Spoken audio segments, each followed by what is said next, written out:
Men who have experienced child sexual abuse, that's one of those issues or topics that not many people talk about. So to provide opportunity for us to have a discussion about that is really important. For me personally, it's been a challenging time. Well, it's really hard. You're mixed emotions. You're glad that someone is going to listen. You're glad you can tell your story, but you're embarrassed by it all. So there's some obstacles you've got to overcome personally to come forward and talk about it, which is a real struggle.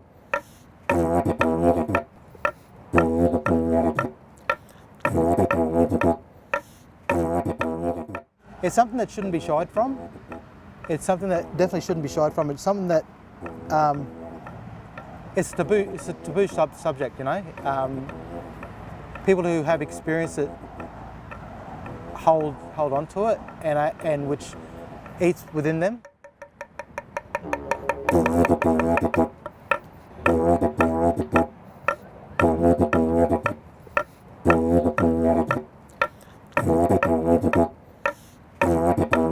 So now you're sounding like a didgeridoo player straight away.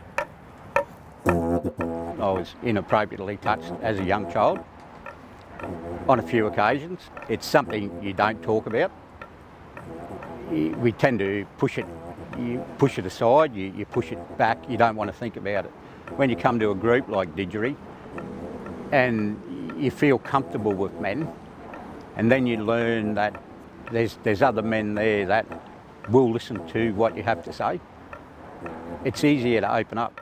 These men are finally getting a voice, voicing their inner feelings, voicing their frustration, and are able to do so in a culturally safe environment.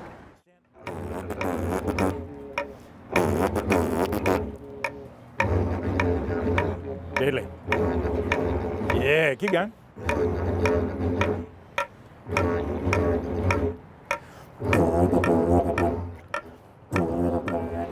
Being part of a group of men that have talked about sexual abuse in their youth has been a real eye-opener for me.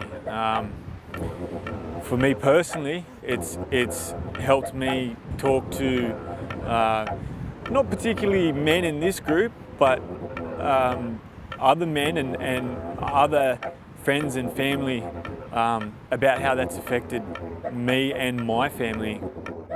I think that it's healthy for people to be able to speak about it. It's good for them to be able to confide in one another or to learn something about it. Those things don't need to be a secret. It needs to be shared, and that informal counselling also, each of them is learning off each other.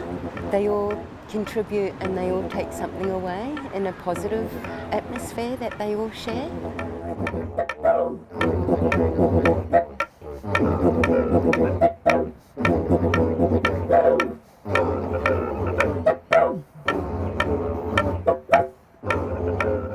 When the Didgeridoo group came together, we would talk about our community. It was predominantly around Didgeridoo and identity and culture, and living as Aboriginal people today in a really big city.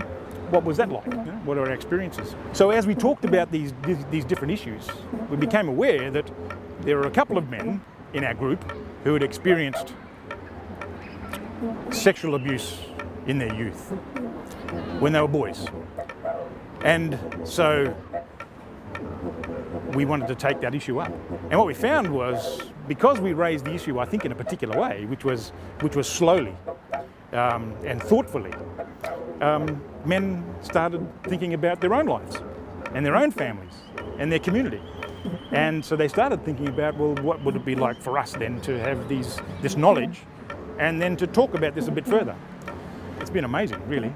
It really has. I feel really privileged, like really privileged. Well, for me personally, it's been a fantastic journey to be involved with the Didgeridoo group and highlight the issue of sexual abuse amongst young men. They've made it so much easier for everything to happen. and just coming here and you just forget about all your worries and your stresses and you learn to dig. And that's what it means to me. To be part of a group of men who can actually bring up that question of child abuse, it becomes easier. And then when you do talk about it, then you can start to heal, actually.